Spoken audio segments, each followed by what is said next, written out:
Vous êtes sur la voie d'Ambroise Paré. Notre programme musical continue avant l'intervention d'Elisabeth qui va être avec nous dans quelques temps, les Stones. Oui, vous êtes sur la voie d'Ambroise Paré. Alors, non, ce sont les Beatles qui vont chanter.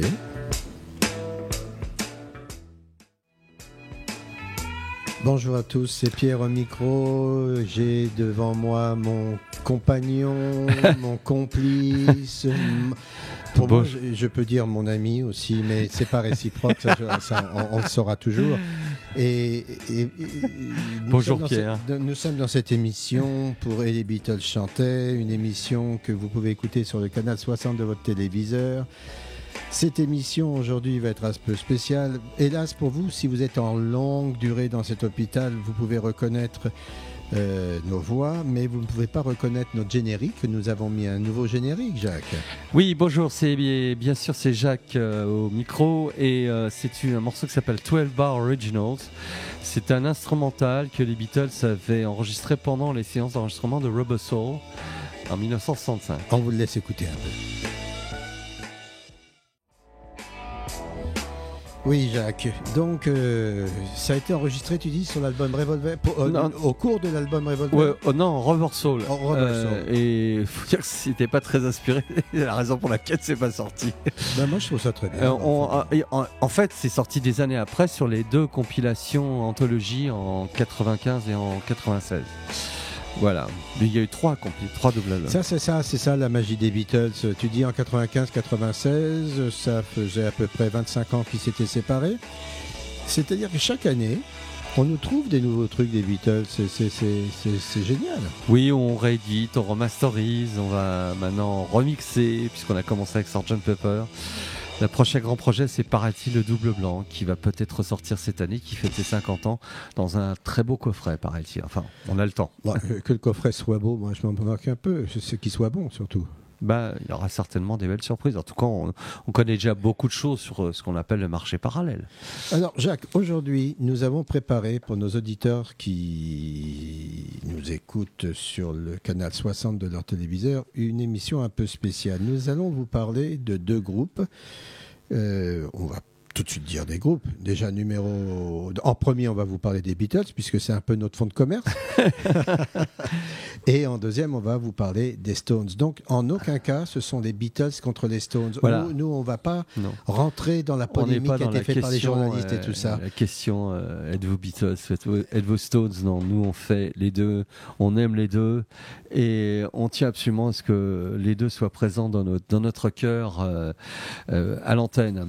Et dans le cadre de cette émission, eh bien, nous allons vous montrer que ça aurait pu être une belle histoire, mais contrairement à ce que dit la légende, la rivalité entre les Rolling Stones et les Beatles, instrumentalisée par leur manager et alimentée par la presse, n'a jamais existé. Les Beatles, c'est le plus grand groupe de rock du monde. On disait que les Stones étaient des durs, les Beatles des tapettes, mais c'est le contraire. Attends. C'était un certain monsieur qui était leader d'un groupe Motorhead qui disait voilà, ça, bien sûr, c'est le je vais pas dire son nom parce que je veux l'oublier. Ah bon? Donc bon, alors je le dis pas. Alors interdiction de dire que c'est Lemmy. Mais pourtant, et oui, effectivement, c'est Lemmy Kilmister de Motorhead qui prononçait cette phrase, et ça illustre parfaitement la supposée rivalité entre les deux groupes anglais, origine sociale, style musical, looks, mais il suffit de reprendre leur histoire respective pour se rendre compte qu'ils n'ont pas arrêté de se suivre, oui, mais aussi de s'inspirer mutuellement. Les Beatles et les Rolling Stones, on va vous démontrer que c'était une formidable confraternité, n'est-ce pas Pierre? Ils étaient amis parce que souvent les Beatles assistaient à l'enregistrement des Stones et réciproquement. Et au cours de ces 2 heures, on va vous donner des petites anecdotes. Ce jour-là, ils étaient là, ils ont fait ceci. Vous allez voir, il y a pas mal de belles surprises. Donc, pour commencer ce programme, je te propose d'écouter une chanson qui s'appelle Fort à propos Beatles and the Stones par le groupe The House of Love. Alors dis-moi un peu de House of Love si tu veux quoi, parce que moi je peux te dire que c'est un groupe de rock alternatif britannique qui a été fondé en 1986 par son leader Guy Chadwick. Yes. Guy Chadwick. Et leur premier album est sorti sur un label indépendant de Creation Records. Ça a suscité un enthousiasme extraordinaire en Angleterre. Mondialement, ça a fait un four total, il faut quand même dire ce qui est. Et en France, ça a été sorti sur le label Fontana. Ah oui, effectivement. Mais celui qui a le disque, on peut dire qu'il a une raritise. Parce qu'on ne peut pas dire que ça a été vraiment marquant. Et pourtant, nous allons écouter tout de suite ce titre. Qui figure sur le premier album, justement. Et que je trouve personnellement très sympathique à écouter, on va dire.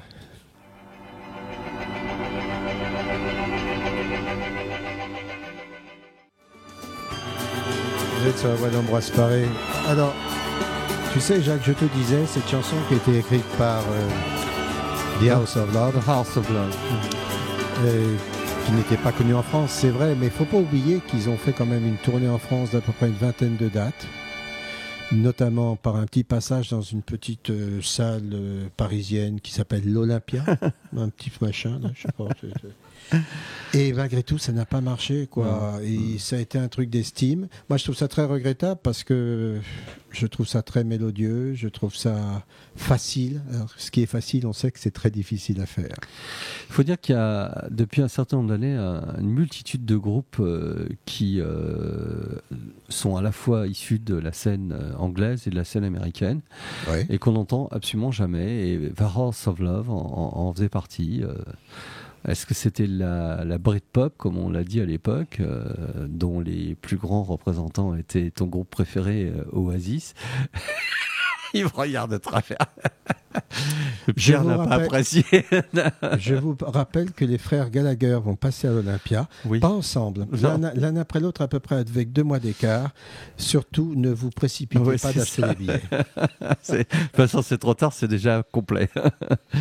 D'ailleurs, puisque tu parlais de l'Olympia, je rappelle aussi que Ringo Starr, le batteur des Beatles, se produira à l'Olympia le 6 juin, donc dans quelques mois. Qui n'est pas complet pour l'instant.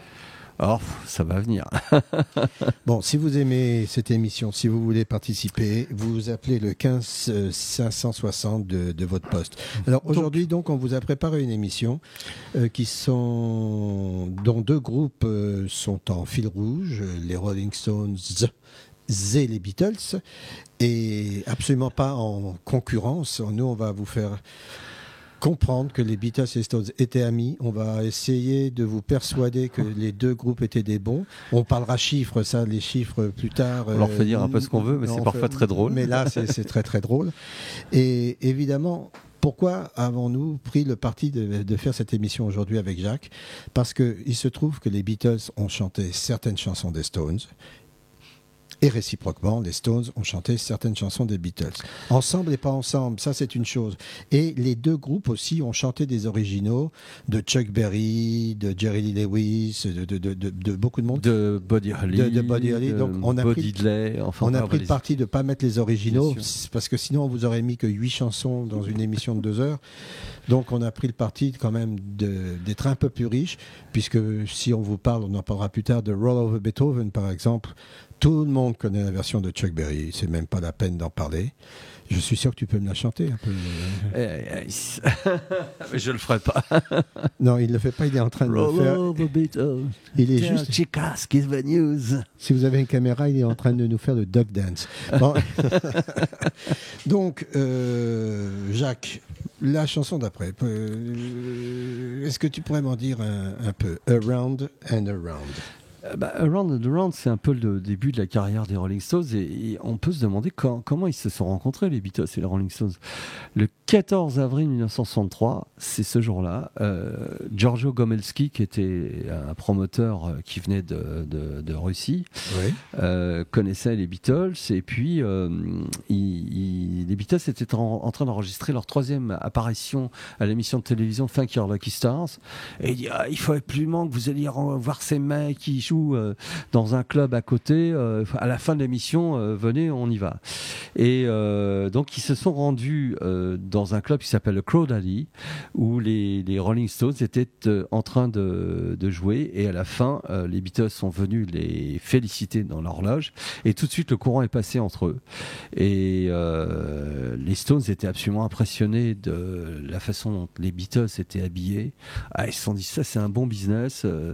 Ils étaient habillés commencé? Ils étaient déjà avec leur col Mao. Ils avaient Brian Epstein, ils avaient des vestes en mohair qui étaient très jolies. D'accord. Ils étaient tous habillés de la même façon. C'était très classe pour les mecs de Liverpool et ça a impressionné Mick Jagger qui a dit à Keith Richards, ça c'est un business dans lequel j'aimerais bien rentrer pour être bien habillé comme ça. Et puis ils se sont retrouvés peu de temps après. Les Beatles sortaient oui, en fait, ils ont repéré dans Shaftesbury Avenue, je crois, les Rolling Stones qui étaient dans un taxi et ils les ont qu'est-ce que vous faites là? Ils se sont retrouvés ensemble et les Stones ont dit qu'ils avaient du mal à trouver des chansons, à écrire des chansons et les Beatles, John et Paul, ont dit nous on en a une qui est pas mal et ils ont commencé à leur faire I Wanna Be Your Man. Ils ont trouvé ça pas mal et comme elle n'était pas terminée, ils ont dit laissez-nous 5 minutes et en moins d'un quart d'heure, ils avaient terminé la chanson. Ils leur ont filé la chanson sur lors de cette rencontre. Et plus tard, Lennon a dit I Wanna Be Your Man, c'était peut-être pas notre meilleure chanson, mais on allait quand même pas leur filer du bon matériel. Alors, écoute, moi je te propose qu'on écoute la version des Beatles pour commencer. De Around and Around. Around, et ensuite on écoutera celle des Stones. Voilà.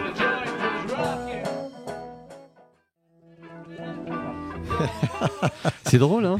Oui, c'est très drôle. Alors, ce que je tiens à préciser, c'est que, évidemment, de temps en temps, vous verrez dans les extraits, même pas dans les extraits, dans tout ce qu'on va vous mettre, pour ainsi dire, la qualité sonore n'y est pas vraiment, parce que nous nous sommes pris sur des archives qui, officiellement, n'existent pas. Donc, elles n'ont pas été nettoyées informatiquement, elles n'ont pas été nettoyées numériquement.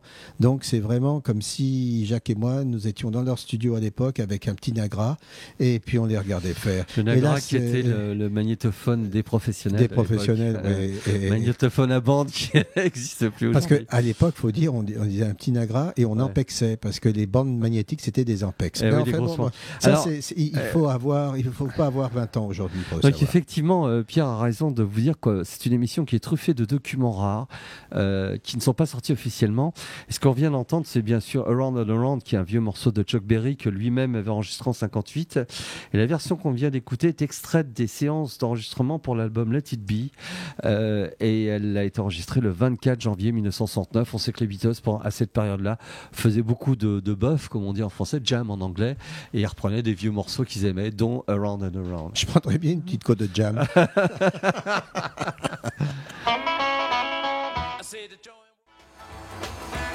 Les Rolling Stones sur la voix d'Ambroise Paré, une fois n'est pas coutume, oui, on vous parle trop souvent des Beatles, on va dire, trop souvent peut-être pour ceux qui n'aiment pas trop les Beatles. Donc c'est pour ça qu'on vous écoute, on met un peu des Stones aujourd'hui. Donc cette reprise des Stones était publiée en 1964 et c'était la face B d'un 45 tours que Chuck Berry avait composé, la face A ayant été Roll Over Beethoven. Très bien. Oui. Et la version des Stones, c'était sur un EP, je crois. C'était un EP, oui, exactement.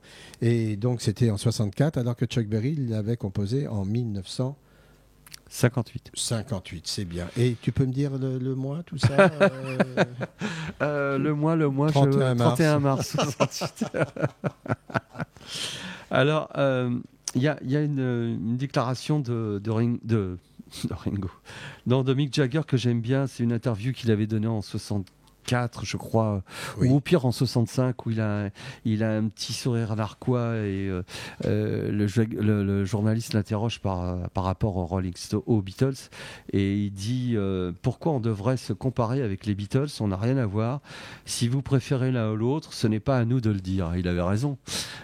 Moi, je trouve que cette volonté de toujours opposer les uns les autres, alors que la musique est un millefeuille, il faut ajouter, il ne faut pas retrancher. Donc les Beatles et les Rolling Stones. Tu as d'autant plus raison que si les Stones existent, on va dire que George Harrison y est un peu pour quelque chose là-dedans. Ouais, c'est quand même une anecdote hyper sympa. Faut le dire. On rappelle que les Beatles ont été conduits après une audition qui s'est déroulée le 1er janvier 1962 chez Decca, et le chef de produit. Oui, le chef de produit à l'époque s'appelait Dick Rowe, et donc qui s'en est mordu les doigts. Il avait préféré ce jour-là signer un groupe de Londres qui s'appelait Brian Poole and the Tremolos, et quelques temps après, George Harrison l'a recontacté en disant on a repéré un groupe là, les Rolling Stones, je te conseille de les signer.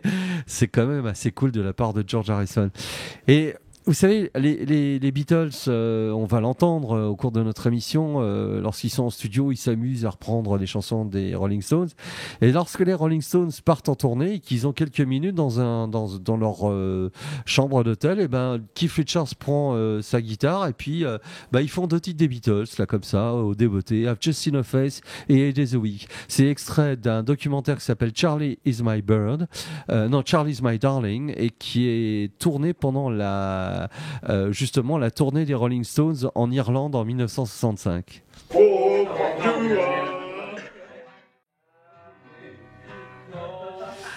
J'aimerais être une petite souris de temps en temps. Tu sais, ça m'est arrivé d'être avec des artistes dans une chambre comme ça de temps en temps. Ça m'est arrivé avec Roger Waters quand même, ça m'est arrivé avec Elliot Murphy, ça m'est arrivé avec quelques personnes. Alors, cette ambiance, on la sent à des bons enfants, tout simplement. Oui, tout à fait. Elle est magnifique. Ils sont ensemble, ils chantaillent. Oui, ça prouve bien ils n'étaient pas du tout des rivaux, mais plutôt des camarades d'école d'une certaine façon. Et qu'à l'école, cette musique qui a explosé dans les années 60 en Angleterre, grâce bien sûr aux Beatles, aux Stones et bien d'autres à l'époque. Tu sais, tu parles d'école. Je vais faire une petite parenthèse. Devant le lycée Jean-Baptiste Say, rue de la Pompe, il y avait un magasin de disques qui s'appelait Wawa. Exact, je m'en souviens. On y était tous. Le problème, c'est qu'on y était tous. Et le proviseur... Non, mais je suis très sérieux dans ce que je dis. Le proviseur du lycée Jean-Baptiste Say est allé voir le maire en disant qu'il y avait trop d'élèves qui séchaient les cours pour aller au Wawa. Il est parvenu à faire fermer Wawa. C'est terrible. Voilà. C'est comme quoi, à l'époque, on va dire que les autorités censuré et avait beaucoup d'autorité. Pourtant, c'était après 68. C'était après le général. Alors, je parlais tout à l'heure d'I Wanna Be Your Man et je disais que à quel moment ça s'est passé. En fait, le premier 45 tours des Stones, c'était une reprise déjà de Chuck Berry qui s'appelait Come On, et donc il cherchait à trouver un autre titre. Et c'est en le 10 septembre 1963 que les Beatles leur ont offert I Wanna Hold Your Hand, I Wanna Be Your Man. Les Stones étaient en studio au Delaine Lea Studio et c'est là qu'ils ont donc enregistré I Wanna Be Your Man. On va écouter la version des Stones et la version des Beatles. Je propose qu'on commence par celle des Stones.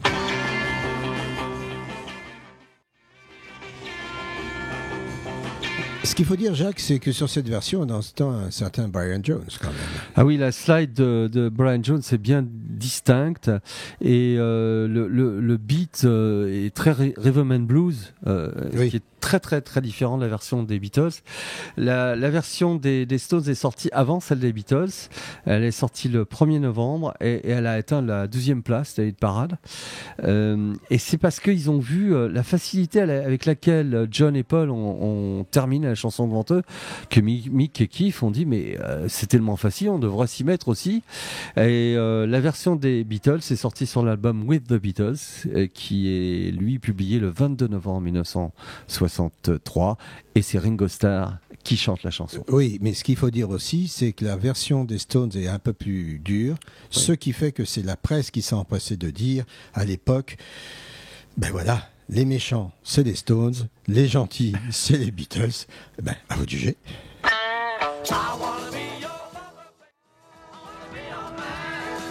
I don't want to be your man, Jack. I just want to be your friend. Alors, dis-moi des choses encore. T'as quelque chose à dire? Il faut Et oui, j'ai toujours quelque chose à dire, c'est un leitmotiv. Le 22 novembre 1963, on se souvient que c'était aussi une date funeste puisque c'est le jour où John Fitzgerald Kennedy est assassiné à Dallas. Le disque des Beatles donc va se classer pendant 22 semaines, enfin l'album With the Beatles, en tête du hit parade. Et c'est l'époque bénie où les Beatles sortent un album, il est numéro 1 une partie de l'année, ils sortent le second 33 tours de l'année et le second 33 tours prend la place du numéro 1 de leur album précédent. Ce qui est absolument unique dans l'histoire de la musique rock. Ben, comme je me plais à le dire très souvent, chaque album studio des Beatles est pour ainsi dire un best-of. Oui, c'est tellement riche. Je suis pas, je veux dire, je suis pas impartial en disant ça. C'est la vérité vraie. On parlera chiffres tout à l'heure. Peut-on dire autant des disques des Rolling Stones?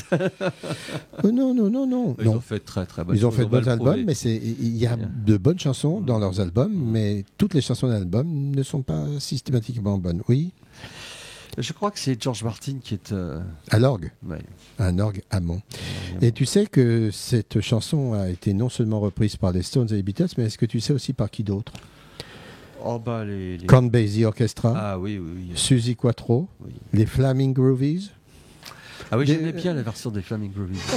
On vous la mettra prochainement si vous voulez. Ça sera avec grand plaisir. Dis-moi, Jacques. Oui, Pierre. Tu sais que je n'aime pas faire ça. Oui. Mais toi et moi, nous avons séparément, puisque on va pas parler de la même personne, nous avons dans notre vie une Carole. Oui, absolument. Moi, c'est une Carole sans E. Toi, c'est une Carole avec E. Hello, sweet Carol. Hello, sweet Carols. On vous embrasse toutes les deux, Carole. Voilà. Eh bien, pas moi de Carole.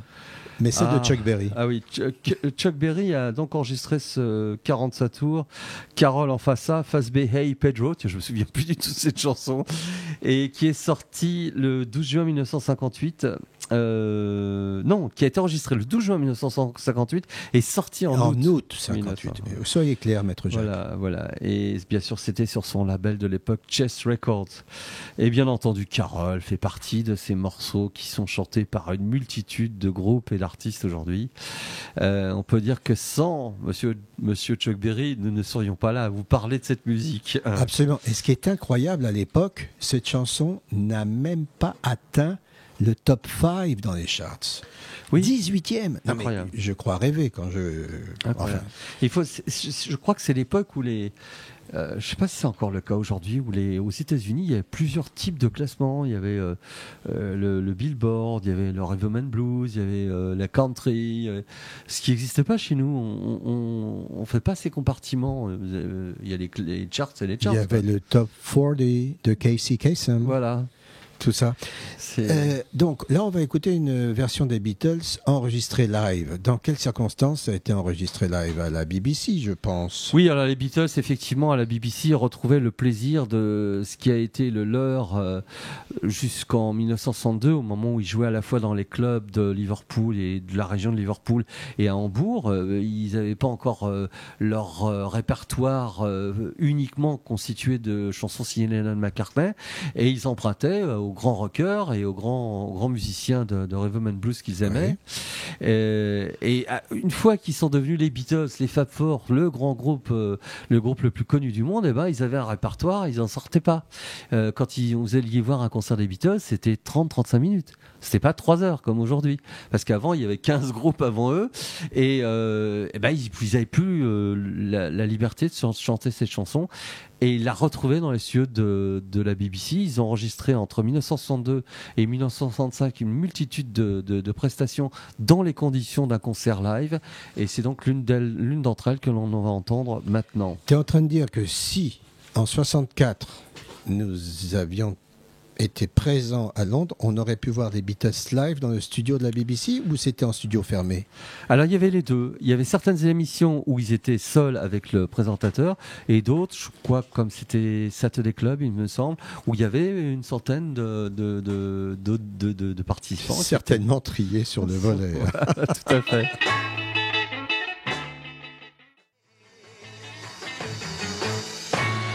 J'avais 9 ans. Ah. Moi, j'ose pas dire quel âge j'avais. Enfin, j'étais là quand même. J'étais là, mais j'étais tout de même là. Mais je crois pas que tu écoutais encore le Petit Chaperon Rouge, toi. Non, j'écoutais pas. Voilà, Carole par les Beatles à la BBC au studio Medaver de Londres, enregistré le 2 juillet 1963 pour l'émission Pop Go The Beatles, diffusée le 16 juillet 1963. À la cassette, comme disait Jean-Christophe Averti. Ouais. Et comme je te disais aussi, c'est une mine, un puits sans fond. La Man Beatles, puisque cette version a été sortie le 30 novembre 1994 des Beatles. Donc, c'est-à-dire 24 ans après la séparation officielle des Beatles, ils gagnaient encore beaucoup d'argent. Il y a un truc qui est très drôle dans l'histoire des Stones et des Beatles, c'est que les Beatles font un truc et les Stones font dans la foulée un peu le même genre de choses. Et la maison de disques des Beatles, qui à l'époque était EMI, publie donc en 94 un premier volume de deux disques des Beatles à la BBC. Et là, il y a quelques mois, on a vu, pas EMI, mais cette fois-ci Universal, qui est maintenant la même maison de disques pour les Beatles. EMI a été racheté par Universal. Ouais. Ils sortent un double album, The Rolling Stones, en air, à la BBC. C'est très drôle ce que tu dis. Je ne veux pas faire le comparatif. Tu dis qu'une fois que les Beatles faisaient quelque chose, les Stones essayaient plus ou moins de copier une pochette de disque, un album et tout ça. Que faisait Johnny en France? Il faisait la même chose. Il copiait sur tout le monde. Il n'a jamais lancé un style. Il a suivi un style qui a marché. Oui. Et j'adore Johnny, donc bien sûr. C'est pas une critique. Mais nous aussi, du on aime les Rolling Stones aussi. D'ailleurs, Edith va nous faire un spécial Johnny de 2 heures vendredi prochain. Elle nous a copié là. Je crois que tu sais. Je crois que tout le monde a fait des spéciaux sur Johnny. On écoute une autre version de Carole ? Allons-y.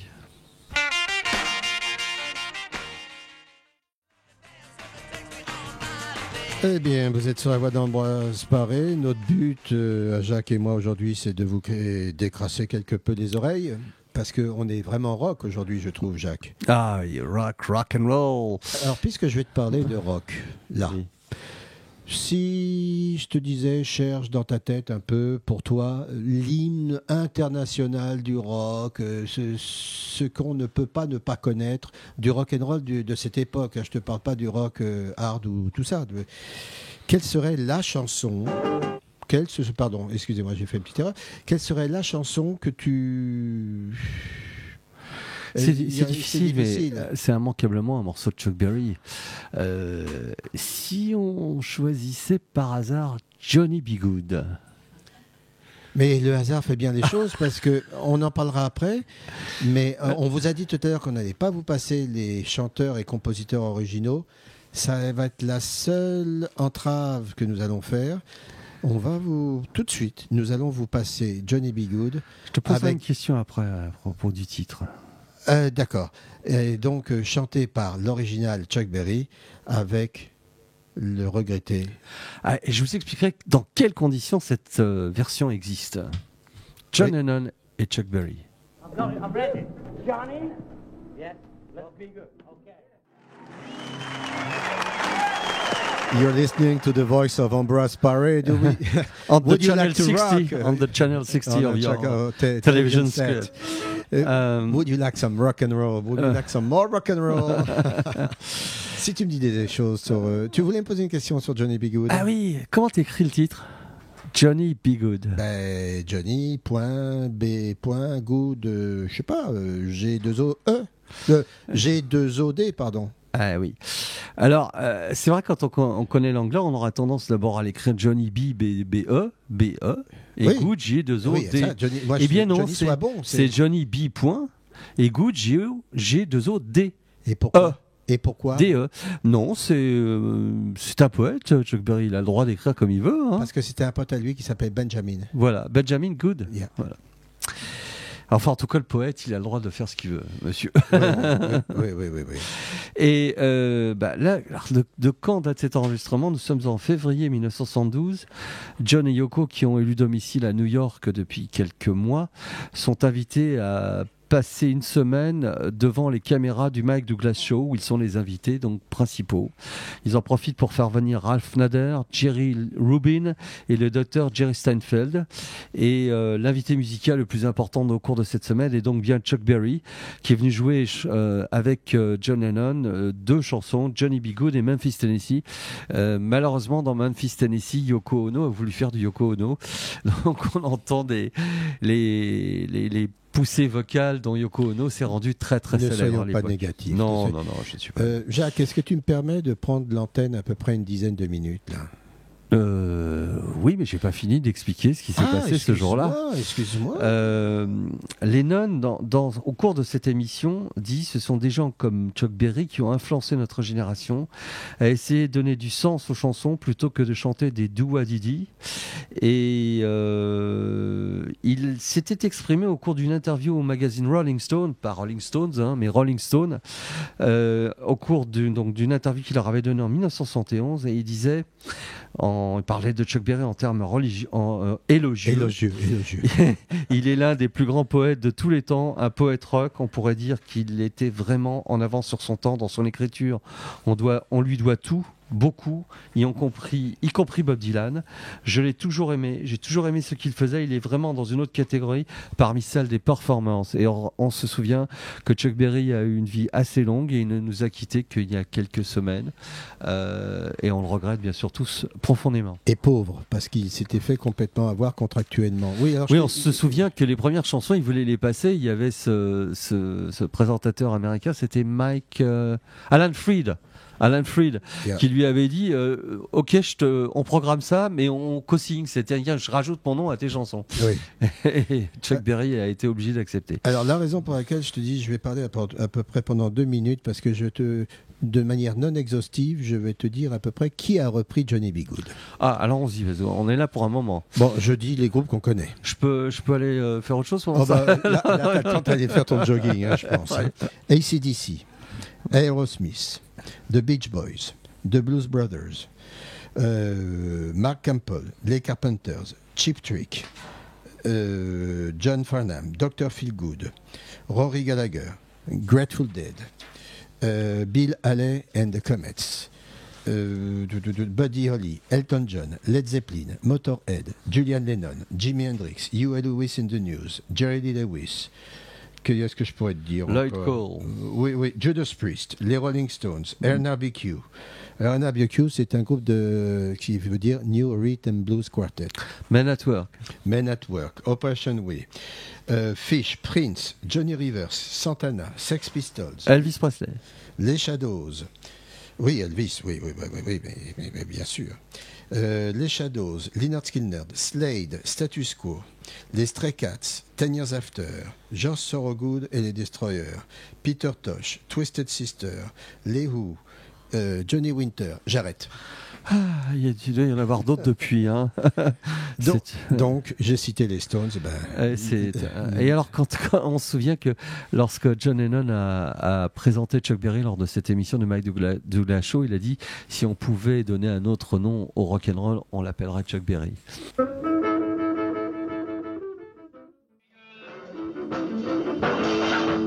Jacques, je vais te faire un aveu. Je vais te faire un aveu.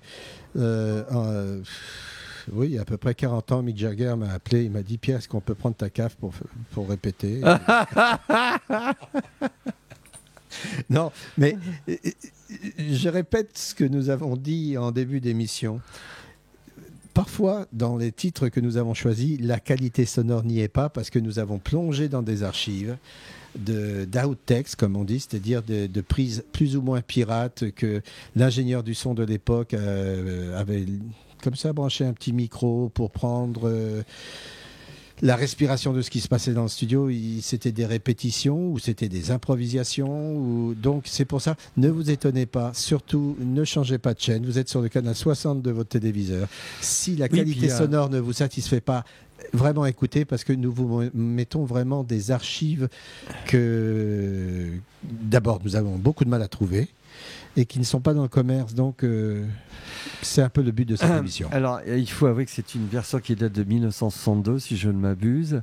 Et effectivement, on a aussi les archives de la BBC qui permettent, tout n'est pas sorti, tout est encore parfois comme ça pour les privilégiés, et ça permet d'entendre ces musiciens qui, au fond, travaillent à devenir ce qu'ils sont devenus après.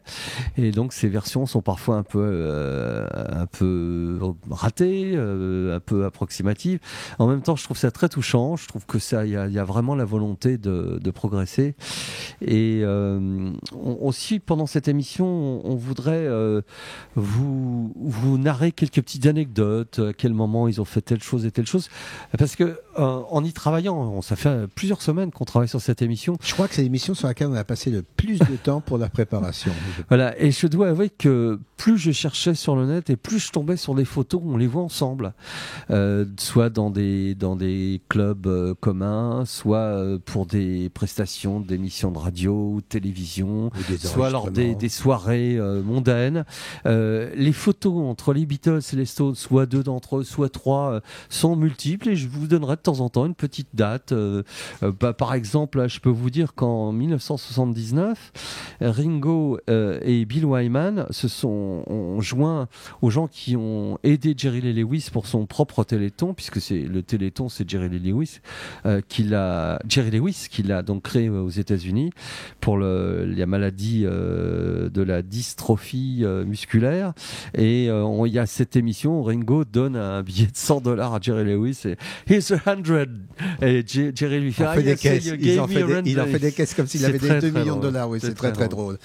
Et bon, on va rappeler un peu, parce que tout le monde ne sait pas qui est qui. Bon, Jerry Lewis, grand acteur et comédien américain. Ringo Starr, grand batteur anglais. Et Bill Wyman, grand bassiste anglais. Bill Wyman, qui est le premier à avoir quitté en plein succès les Stones. Tout à fait. Et il en vit très bien. D'ailleurs, quand tu vois des photos de lui, il est à peu près correct. Quand tu vois la photo des autres, c'est des oui, mais bon, il y a ruines. Il y a aussi Mick Taylor qui les a quittés. Et quand Mick Taylor les a quittés, c'était pour sa propre survie, a-t-il bien déclaré il y a quelques mois. Oui. Et, enfin, donc voilà, les Stones maintenant sont 5 sur scène, mais ils ne sont que plus de 4 officiellement sur les photos, ce qui n'est pas très sympathique. Ils sont même un peu plus que 5 sur scène, je crois. Il y a les choristes. Non, mais je parle du groupe. Oui. Parce qu'ils entament leur 5e tournée avec un autre bassiste. Je me rappelle même pas du nom, et c'est toujours le même. C'est pas très gentil, c'est pas très charitable. Bon. Voilà. Il est leur employé. Grande chanson des Stones, Jacques, en 1966. Pour moi, c'est un des tops des Stones. Je te le dis comme je le pense. Oui, écoute, ce que je te propose, c'est qu'on écoute cette chanson et on dira beaucoup de choses après. Bien sûr, allons-y.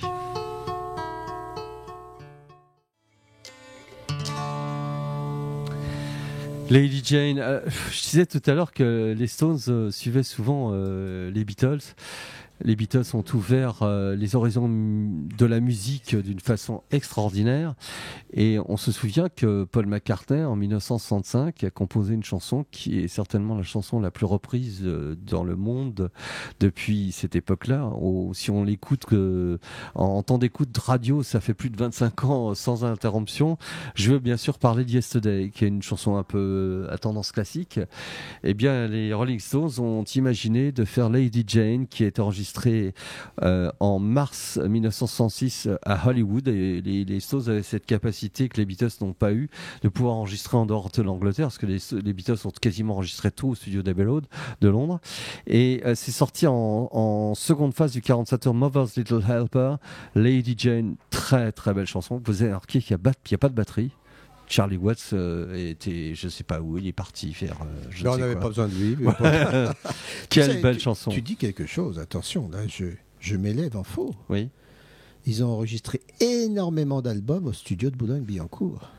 Oui, mais je parlais des Beatles qui n'avaient le droit pratiquement que d'enregistrer qu'au studio d'Abbey Road.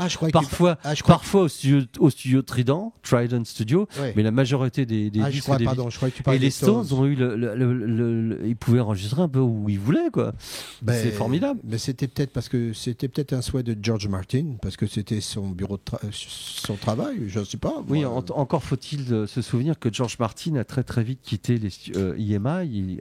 Il trouvait qu'il n'était pas bien payé. Il a créé sa propre compagnie qui s'appelait Air Company, ouais. Dont Taratata d'ailleurs Nagui a repris la même appellation. Oui, voilà. Sûr. Et il est un fait qu'après il était indépendant, George Martin. Tu sais, tout à l'heure je te parlais de la disparition, du départ involontaire ou de la mort de certaines personnes. Brian Jones est mort le 3 juillet 1969. La chanson ne sera plus interprété en concert Lady Jane jusqu'au concert qu'ils ont donné jusqu'en 2012. C'est à partir de 2012 qu'ils se sont mis d'accord pour réinterpréter cette chanson. C'est quand même un bel hommage de ne pas chanter une chanson. Oui, bien sûr. Mais bon. C'est vrai que ça fait partie des grands morceaux des Rolling Stones. Et à cette époque-là, dans les années 60, je trouve qu'ils en ont aligné. Je vous conseille d'ailleurs, si vous voulez prendre, soit vous faites un best-of des Rolling Stones, soit vous prenez le coffret qui s'appelle The Singles, The Rolling Stones Singles dans les années 60. Il n'y a que des tubes là-dedans, ça déménage et c'est vraiment superbe. Si nous quittions Londres pour prendre l'avion.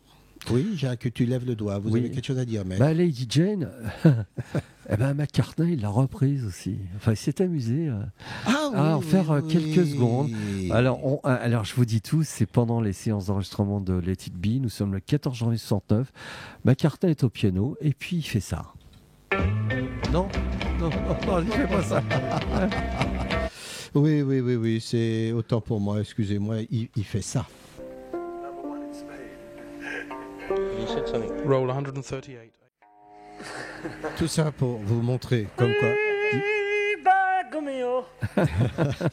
même quand on est un musicien prestigieux, eh bien, c'est pas facile. Voilà, là, il déchiffre, il s'amuse. Il s'amuse. Il aurait pu mieux jouer, mais voilà, je dois. Il n'a aucune intention derrière. Non, il n'y a pas de prétention voilà. Et c'est juste une reconnaissance, comme disait John Lennon. Une bonne chanson. Reste une bonne chanson. Voilà. En 1988, oui. C'est Mick Jagger qui a introduit les Beatles dans le Rock and Roll Hall of Fame. Non mais digas. Eh oui, petite anecdote en passant. Oui. Bon, on prend l'avion. Oui. On traverse l'Atlantique. Oui. On vole au-dessus de New York. Oui. On vole au-dessus d'autres villes. Oui. Et on va atterrir. Memphis, Tennessee. Let's do it.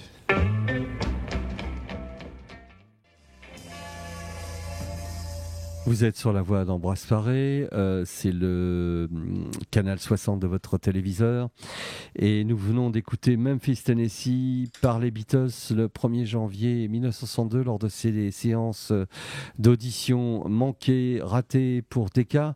Les Beatles ont gardé cette chanson à leur répertoire et l'ont interprétée au moins 5 fois pour la BBC et donc on a préféré vous passer aujourd'hui celle des Decca. Je vous rappelle qu'à cette époque-là, c'était Pete Best, leur premier batteur, qui était présent au sein du groupe. Et celle, bien sûr, qui figure dans les séances de la BBC, c'est Ringo qui est bien présent. On aura l'occasion peut-être de passer ces versions-là, une ou deux versions dans le futur, lors d'autres émissions. Je voulais te poser une question, Jacques. Tu as eu la chance dernièrement de rencontrer Pete Best. Parle-moi un peu de lui. Est-ce qu'il est un peu amer d'avoir été jeté comme ça? Alors j'ai eu le bonheur de côtoyer Pete Best à plusieurs reprises. D'abord parce que je l'avais rencontré dans une convention de Beatles en Hollande. Et à l'époque, sa biographie était sortie qui s'appelait Beatle avec un point d'exclamation. Et je trouvais intéressant de voir si on pouvait pas faire quelque chose autour de ce livre. Et je l'ai convaincu de me charger de la traduction française que j'ai fait avec une amie qui était originaire de Liverpool, s'appelait Patricia Bamford, et nous avons traduit. Pourquoi j'ai décidé de traduire le livre?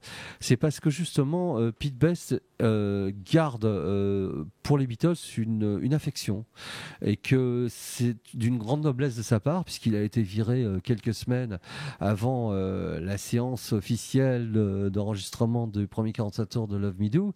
Il y avait eu une première tentative au mois de juin où il était présent, et entre-temps il a été viré par les Beatles. Et il avait par les Beatles ou par George Martin? Il a été viré par les Beatles. Ah vraiment? Et oui, c'est George Martin a eu une réaction à peu près similaire en disant qu'il n'était pas convaincu par Pete Best, mais les Beatles, ça faisait un moment qu'ils voulaient changer de batteur parce que ils avaient déjà rencontré Ringo, ça fonctionnait beaucoup mieux entre eux sur le plan de l'humour, ça partait au quart de tour. Pete Best est un garçon qui est adorable, mais qui est le voisin en face, quoi. C'est quelqu'un qui Pas de communication. il ne dégage pas, il n'est pas habité. C'est pas quelqu'un qui a un univers qui va vous impressionner. Vous êtes en face de Ringo Starr, au bout de quelques minutes, vous savez que vous avez affaire à une vraie star, justement. Quelqu'un qui dégage, qui a un univers, puis en plus qui a de l'humour, parce qu'au bout de 2 minutes, vous allez vous tenir les côtes et vous allez rigoler. Pete est quelqu'un de très introverti, de très timide, mais il est absolument adorable. Je vais te poser une question vénale. Est-ce que Pete Best a gagné de l'argent grâce aux Beatles, à part évidemment être payé pour une session. Le fait qu'ils aient vendu Beatles First avec Tony Sheridan et tout ça, est-ce qu'il a gagné de l'argent? Non, sur les ventes des disques de Hambourg, ils n'avaient pas grand-chose parce qu'ils ont été payés à l'époque une somme précise et ils n'étaient pas payés aux droits d'auteur.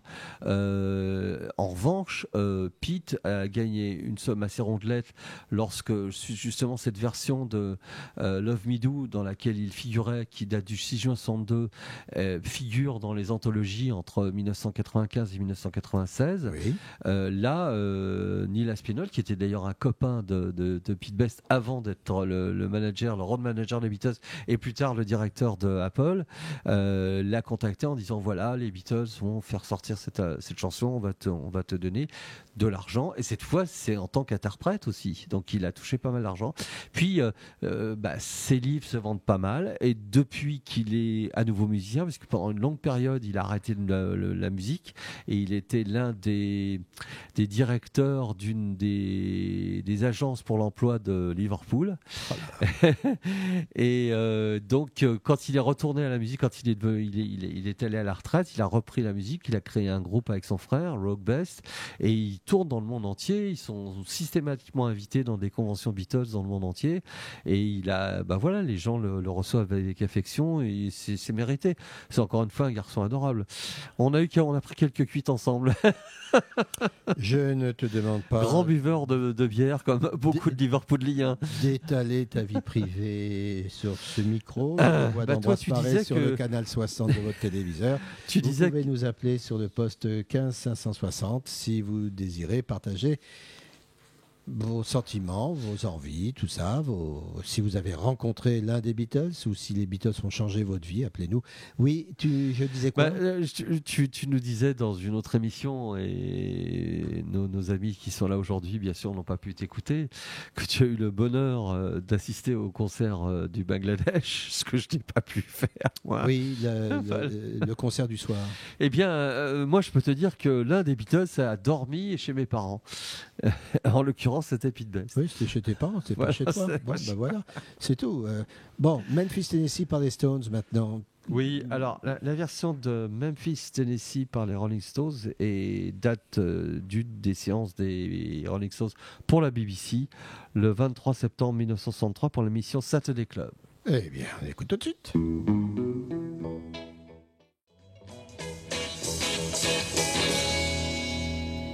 Vous êtes sur la voie d'Ambroise Paré, Jacques et Pierre, avec vous.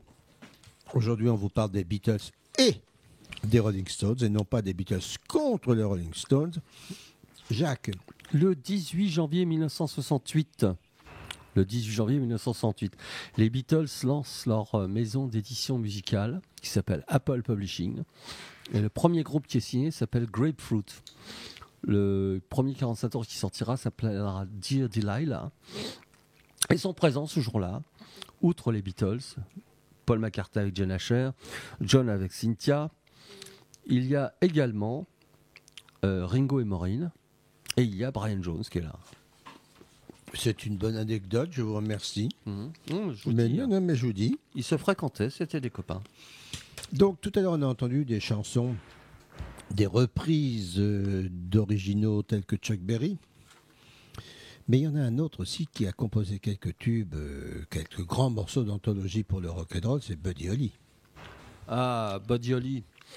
On peut en parler, Buddy Holly. Mais c'est ce qu'on est en train de faire. Le nom du groupe de Buddy Holly, c'était les... Comets. Non, les Crickets. Les Crickets. Bon, là, ah. oh là. Voilà. Pris sur le vif. Ouais. Les Crickets. Les Crickets, c'est le nom d'un insecte. Oui, en 1957. Et... les Beatles cherchaient un nom, ils ne s'appelaient pas les Beatles à l'époque. Les Silver Beatles. Même pas encore, c'était les Quarrymen. Ouais, d'accord. qui était le premier nom du groupe que John Lennon avait créé à l'école. Oui. Son école s'appelait le Quarry Bank High School. Et puis il a essayé, avec son copain Stuart Sutcliffe, qui était son meilleur pote, qui était un artiste plein de talent et plein d'avenir, malheureusement, qui est décédé d'une tumeur au cerveau en avril 1962, alors qu'ils étaient à Hambourg. Et bien avec Stuart, ils ont essayé de trouver le nom d'un groupe, et puis ils se sont souvenus à la fois d'un film qui s'appelait The Wild Ones, avec Lee Marvin C'était un film de cowboy, et Marlon Brando. Non, c'était une équipée de blousons noirs. C'était équipé sauvage. C'était l'équipée sauvage, absolument. Dans D'accord. une ville qu'ils terrorisaient, une petite ville américaine. Oui. Et le nom de la bande de voyous de Lee Marvin, c'était les Beatles. Non. B-2-E-T-L-E-S. Ah. Et Beatles, ça veut dire scarabée. Donc c'est le nom d'un insecte. Ouais. C'est sympa. Et tout d'un coup, bah oui, ça colle, les Crickets, les Beatles, les Crickets d'un côté, les scarabées. Et ils ont voulu quand même faire un jeu de mots. Et comme le principe même de la musique qu'ils jouaient, c'était de taper en rythme, la frappe, le rythme. Et ben en anglais, ça se dit beat, B-E-A-T, et c'est devenu Beatles. Mais alors donc, ils se sont appelés pour un certain temps les Silver Beatles. Pendant un certain temps, tout à fait. Et pourquoi ils ont envoyé le mot Silver? C'est George qui a décidé, c'est Brian Epstein Non, Brian Epstein n'était pas encore là. Ils ont décidé de s'appeler les Beatles en août 1960, au moment où ils partaient à Hambourg. D'accord, oui, c'était plus simple à prononcer que est-ce que tu vas voir les Silver Beatles ce soir? Voilà. Donc, et effectivement, ils avaient énormément d'admiration pour Buddy Holly, oui, qui était un musicien avec des grosses lunettes. Comme Lennon était myope comme une taupe, et ben ça le décomplexait aussi. Et il faut dire que c'était un grand compositeur de très belles mélodies, qui a inspiré beaucoup de musiciens depuis cette époque-là. oui. Et donc ils ont fait un certain nombre de chansons tirées de son répertoire, dont Not Fade Away.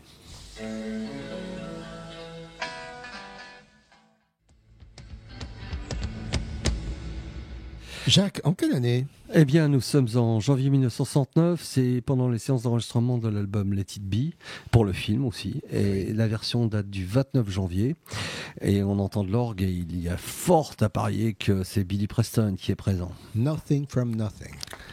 Yes. C'est lui qui a écrit You're So Beautiful aussi. Et I Wrote a Simple Song. Enfin, il a écrit quelques petites chansons et puis il est mort il n'y a pas si longtemps que ça non plus, lui aussi. Ouais, dans aussi des conditions assez terribles. Il y a eu beaucoup de problèmes aussi sur sa succession. Il était endetté, enfin, assez sordide et malheureusement souvent classique chez les musiciens.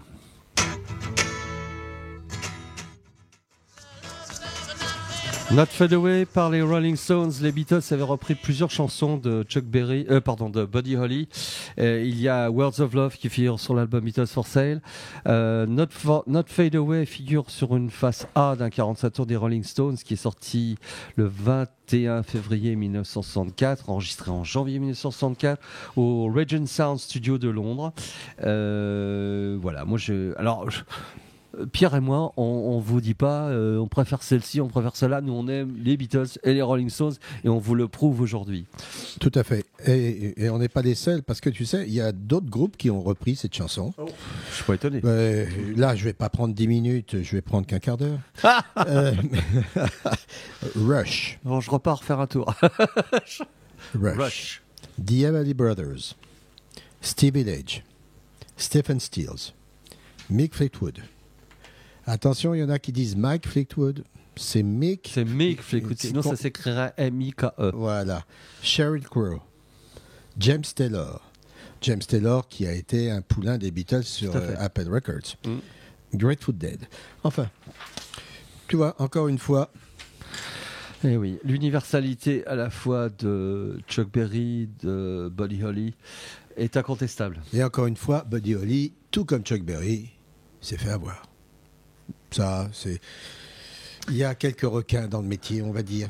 Alors, on se souvient que les Beatles font un disque qui s'appelle Sgt. Pepper's The Last Command. Ah bon, en sur 67, je dirais au hasard. 1er janvier 67, et sur la pochette, il y a une petite poupée. Sur la poupée, il y a écrit « Welcome to Rolling Stones ». Voilà. Quelques mois plus tard, les Stones sortent un album qui s'appelle Vers Satanic, Majesty's Request. Très belle pochette. Quand on regarde bien attentivement la pochette, on voit les 4 portraits de Sgt. Pepper disséminés sur la pochette. Je te fais fais un clin d'œil, tu me fais un clin d'œil et nous sommes copains. Alors, moi, je voulais te poser une question. Tout à l'heure, on a parlé de Johnny B. Goode qui était, on va dire, une Bible dans le rock and roll. Une Bible bis, si je te demande, une Bible bis, au hasard dans le rock and roll. Si on faisait un clin d'œil à la musique classique, Roll Over, Beethoven. Pourquoi classique? Oui. Bah Roll écoute, Over, Beethoven. clignons des yeux. Allons-y.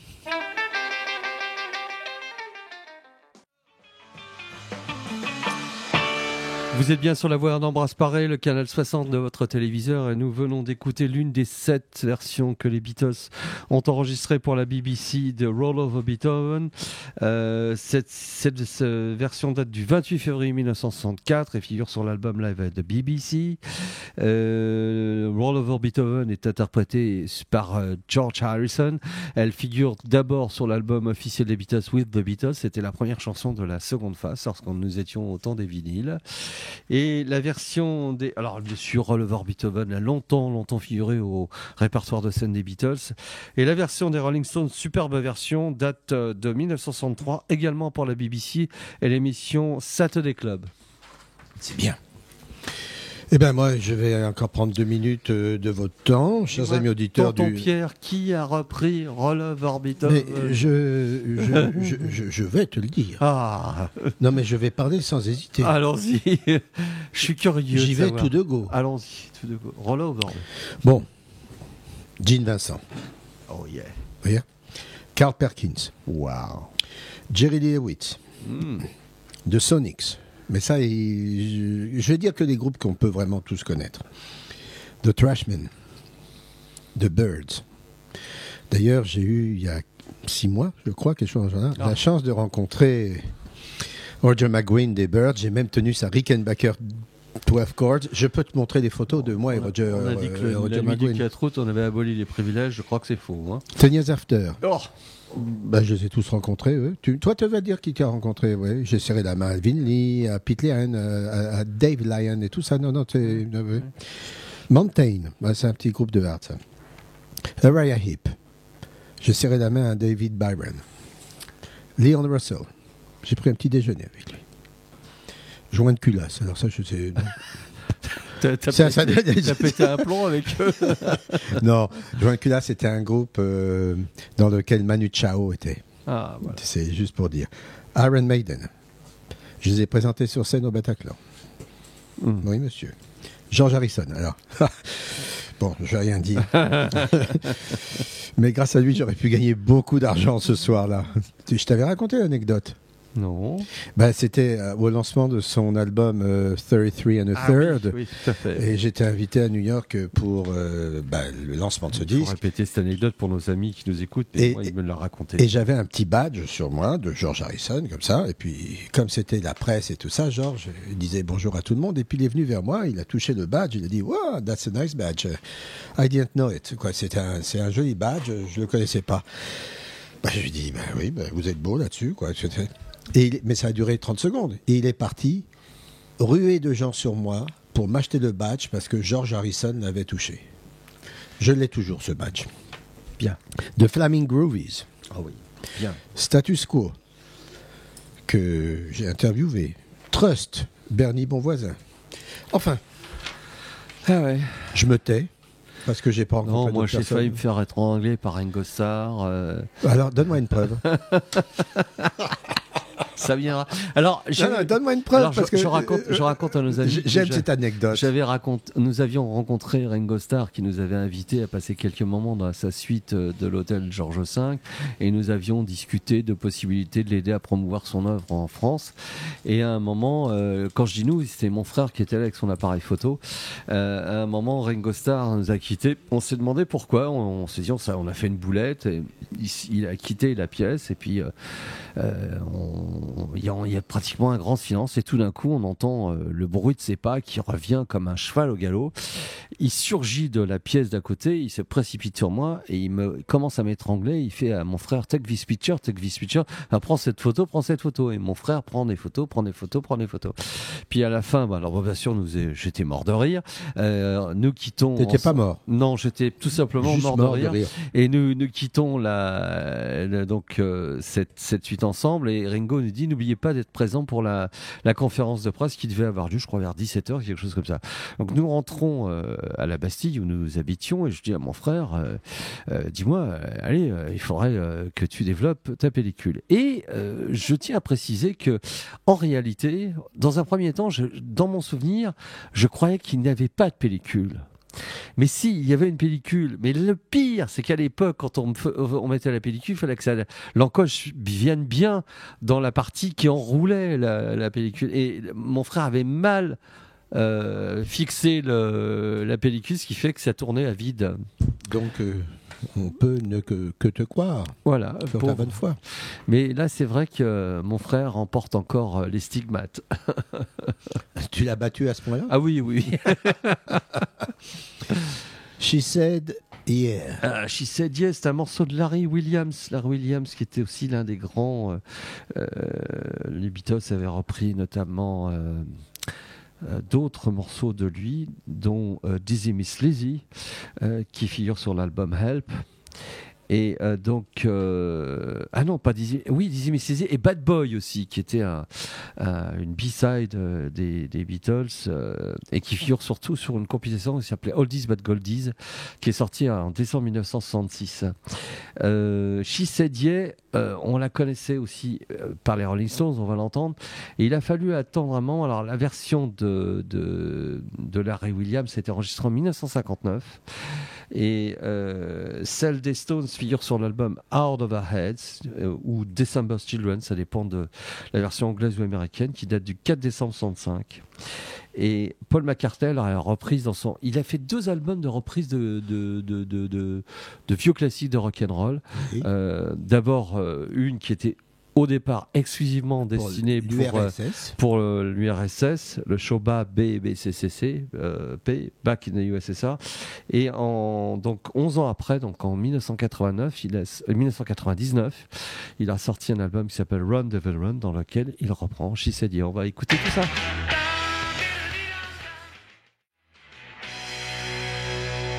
Yeah, She Said Yeah. Tu sais, j'ai eu la chance avec un ami d'être à Berlin lorsque le mur a été détruit. Tombé. Ouais. Et avec ce même ami, j'ai eu la chance, grâce à lui, d'aller voir The Wall. The Wall, quoi, qu'on connaît tous, de Roger Waters. Et Pink Floyd, mais en l'occurrence, c'est uniquement Roger Waters. C'était Roger Waters. Enfin, The Wall, au départ, c'est un album des Pink Floyd. Oui, mais là, la version qu'il y avait à Berlin, il y avait Cyndi Lauper, Scorpion, d'énormes groupes, quoi. Et il y avait une sorte de marché aux puces. Cet album, à l'époque, était introuvable. Et Ray m'a dit, mon ami, il dit, t'as vu par terre ce qu'il y a? Et je vois l'album de McCartney, il restait 2 exemplaires, j'ai acheté les 2, j'en ai offert un. Le Back in the USSR. Mais d'origine. Oui, bien sûr. Bon, maintenant, je ne sais pas si ça vaut quelque chose ou pas, ça n'a aucune importance dans l'histoire, mais c'est pour te dire que grâce au mur de Berlin, j'ai trouvé l'album consacré à l'URSS que Paul McCartney a enregistré. Une autre version. Donc on a écouté celle de Paul McCartney, on va peut-être écouter tout de même celle des Rolling Stones, She Said Yeah, 1900.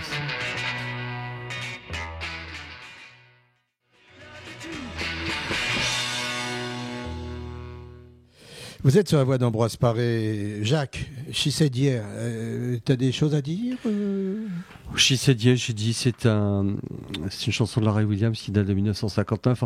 Enfin, en revanche, je peux raconter 2 petites anecdotes. On se rappelle que les Beatles ont sorti un album qui s'appelait Let It Be. Quoi? Let It Be. Et quelques temps après, les Rolling Stones ont sorti un album qui s'appelle Let It Bleed. Et en 1966, les Rolling Stones ont sorti un album qui s'appelle Aftermath. Et les Beatles étaient en train d'enregistrer ce qui allait devenir leur album de l'époque, 1966, ils réfléchissaient à un titre. Ils en ont choisi tout un tas. Et l'un d'entre eux, c'est George Harrison qui avait imaginé qu'ils pouvaient appeler leur album After Geography.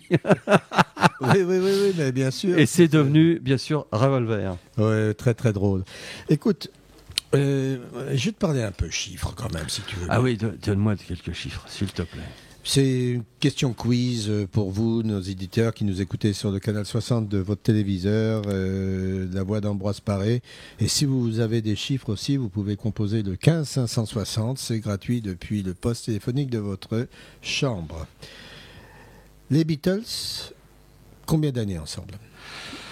Alors, c'est 62, 70, 8 ans. Oui, mais ils n'ont pas commencé un peu... Ils ont avant commencé en 1957. En gros, c'est 10 ans. Oui. D'accord. Les Stones, combien de temps? Beaucoup plus que ça. Cinquantaine d'années. 53 ans, tout à fait. Les albums studio, les Beatles en ont fait 13, c'est ça? Tout à fait. Combien en ont fait les Stones? Peut-être qu'ils ont pas en rajouté 2 sur ma liste. Plus de 20. Oui, mais moins de 30. 26. Les concerts. Alors les concerts. Les Stones existent depuis 53 ans. Les Beatles ont vécu 10 ans ensemble. Environ combien les Stones ont donné de concerts? 400, 500. Un peu plus. Ah bon. 650. Très bien. Et les Beatles? Ça je sais. Il y a environ 420 concerts. Alors, si tu dis 420, c'est un nombre chiffre net. Ce serait environ 400. Oui, parce qu'il y a des discussions. C'est exactement 420. On ne compte pas de leurs apparitions à la BBC et tout ça. On parle de tickets achetés pour le Shea Stadium, pour l'Olympia et tout ça. Absolument. D'accord. Les Stones, au top 50, ont combien de numéros 1 à la date d'aujourd'hui encore. Numéro 1, je ne sais pas, mais classé, oui. Oui, classé, pardon. Je ne sais pas, il y en a une dizaine. 14. Ah. Les Beatles, combien de numéros ça, je sais, 23. 23. Donc, tous ceux qui disent que les Beatles ou que les Stones, cette guerre est inutile parce que les Stones ont donc duré 43 ans de plus. Attends, mais je garde le meilleur pour la fin. Ah oui, s'il te plaît, oui. Il lève la main, celui-là. Ne t'inquiète pas, je garde comment on dit le truc pour la bouche, là, l'expression. La cerise pour le gâteau. Ouais. Alors, tous ceux qui disent que les Beatles, c'est moins bien que les Stones ou que les Stones sont moins bien, nous avons la venue d'un ami de la voix d'Ambroise Paré, David. David, si tu veux t'asseoir et prendre un micro, c'est avec grand plaisir. Prenez cette chaise, parce que David, qui nous présente chaque semaine Réservoir Rock, David, qui est un fidèle de la voix d'Ambroise Paré, vous allez connaître sa voix. Et donc, c'est un garçon sympathique, énorme et tout ce que vous voulez. Il n'est pas énorme dans le sens de sa taille, parce qu'il est petit freluquet, mais il est énorme dans sa programmation, dans tout ça. Bonjour David. Tu as le micro 4, David. Donc, que j'ai branché. Oui, donc, tous ceux qui veulent la guerre entre les Stones et les Beatles, il n'y a pas de guerre.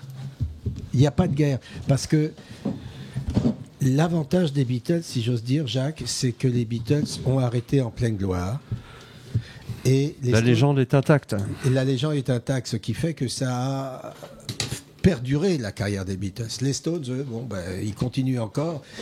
Et maintenant, si vous voulez aller voir... Là, c'est la seule fois où je vais être méchant. Mais si vous voulez vraiment aller voir des vieillards en chaise roulante sur scène, allez voir les Stones. D'ailleurs... Oui, David, quoi? Non, c'est un peu méchant quand même. Tu trouves ça méchant? Non, c'est marrant. Est-ce que tu as eu la malchance d'aller les voir au You Arena? Non, j'ai pas eu cette malchance. Voilà. J'y suis allé, personnellement. D'accord. J'aurais mieux fait de dormir. Bon, il y a pire, il y a Indochine. Le concert devait être sponsorisé par l'Exomil, je pense. Mais bon, bon, alors je vais reprendre parce que David est arrivé vite fait. David, je reprends vite les chiffres. Oui. Les Beatles ont existé 10 ans. Les Stones, 53 ans. Les Beatles ont fait 13 albums studio, les Stones, 24. Les Beatles ont donné 420 concerts, les Stones, 650 seulement. Et les Beatles ont eu 23 numéros 1 ou 23 titres dans le top 50, et les Stones n'en ont eu que 14. Mais maintenant, je garde la fine bouche. Tiens, on va laisser voir, David. Non, mais attends, excuse-moi, c'est vrai que pour les concerts, c'est impressionnant parce qu'ils avaient arrêté les concerts bien un peu avant leur... En 67 En 66, pardon. Oui, 29 août 1966, au Candlestick Park de San Francisco. Bon, donc, et là, c'est la question... David, tu tombes bien, parce que Jacques et moi, nous avons la réponse. Nous avons une amie dans le studio. Je vais poser la question aux deux amis. Combien ont vendu d'albums les Stones ? À travers le monde. À travers le monde. Mais non, on est à la radio, tu fais pas des signes. Non, pardon, aucune idée, c'est pour ça. 500 000, non, je sais pas. 500 millions, d'accord. À votre avis, combien d'albums ? 400 millions. 400 millions. Oh ben. Bravo. Ben bravo, parce que c'est 400 millions. Maintenant, combien ont vendu de disques ? Combien de disques ont été vendus par les Beatles ? David ?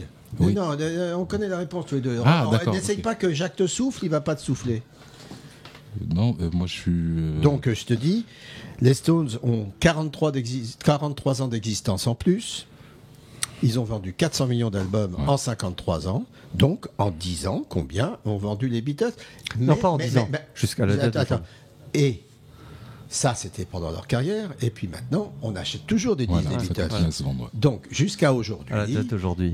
Date d'aujourd'hui, combien les Stones ont-ils vendu de disques et combien les Beatles en ont-ils vendu ? Donc, on en est aux Beatles. Combien de disques les Beatles ont vendu à la date d'aujourd'hui ? Pas loin de 900 millions peut-être. 900 millions, très bien. Et toi ? Moi j'aurais dit 750 millions. Mes enfants, 2 milliards et demi. 2 milliards et demi, oui. Oh là là. Voilà, faut savoir c'est-à-dire qu'un homme sur 3... j'ai plus de son. Un homme sur 3... Si, t'inquiète pas. Un homme sur 3 a un disque des Beatles au monde. Et il faut dire que le milliard a été atteint en 1987, juste au moment où les CD, la première version des CD des Beatles ont été commercialisés. Et donc on a atteint depuis 2 milliards 3 de disques vendus à travers le monde. C'est les records absolus. Le seul record qui n'a pas été battu, enfin qui a été battu par un autre artiste par rapport aux Beatles, c'est la vente d'un seul et unique 33 tours. Michael.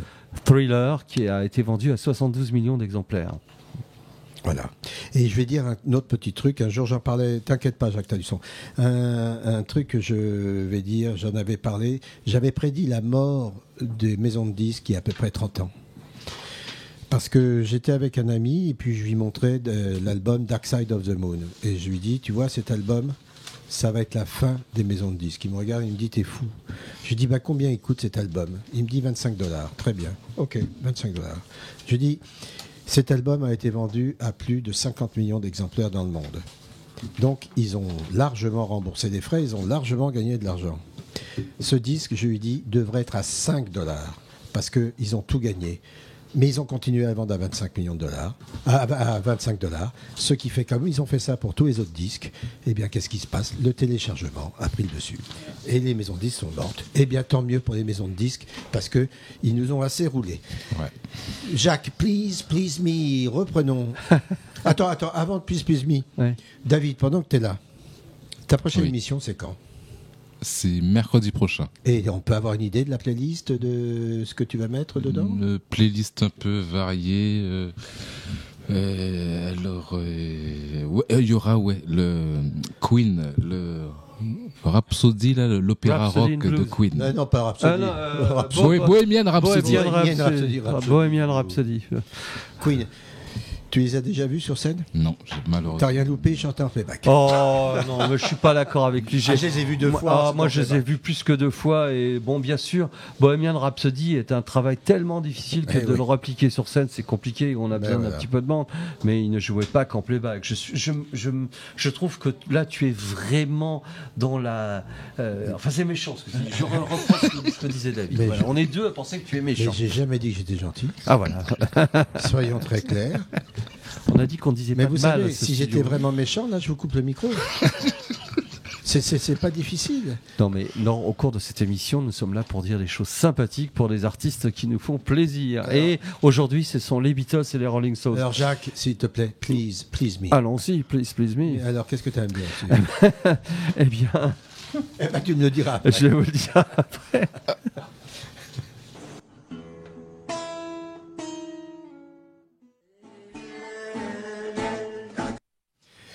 Ah, c'est drôle, c'est très drôle. Ce que j'adore, à la fin de la version, on entend dire oh, j'aurais pu faire mieux, moi. Could have done better. C'est pendant les séances d'enregistrement de l'album Voodoo Lounge en 1994 où Keith Richards a pris sa guitare et il a fait tout un tas de morceaux, donc Cocaine et donc Please Please Me, qui était le premier numéro 1 des Beatles en 1963. Il figurait sur l'album Please Please Me, donc de février 1963. Alors, parmi les petites anecdotes, on sait que lorsque les Beatles étaient sur le point d'aller faire leur premier week-end de méditation transcendantale à Bangor sous la houlette du Maharishi Mahesh Yogi, ils sont partis dans un train qui partait de Houston. Cynthia a été retenue par les gardes du corps, enfin les gens de la sécurité, et elle a raté le train. Et en revanche, dans le train, il y avait Mick Jagger et Marianne Faithfull, et il y a une photo très connue où on voit Mick et Paul McCartney discuter tranquillement dans leur compartiment. Bien, vous êtes sur la voie d'Ambroise Paré, Jacques, on arrive au terme de cette émission. Déjà Oui, je propose qu'on mette un titre de leur dernier album enregistré ensemble, parce que qu'on voit un peu du son de un titre d'Abbey Road. Ah, tu veux parler pour qu'on soit ensemble. Ah, tu veux parler de Come Together. Why not? Allons-y.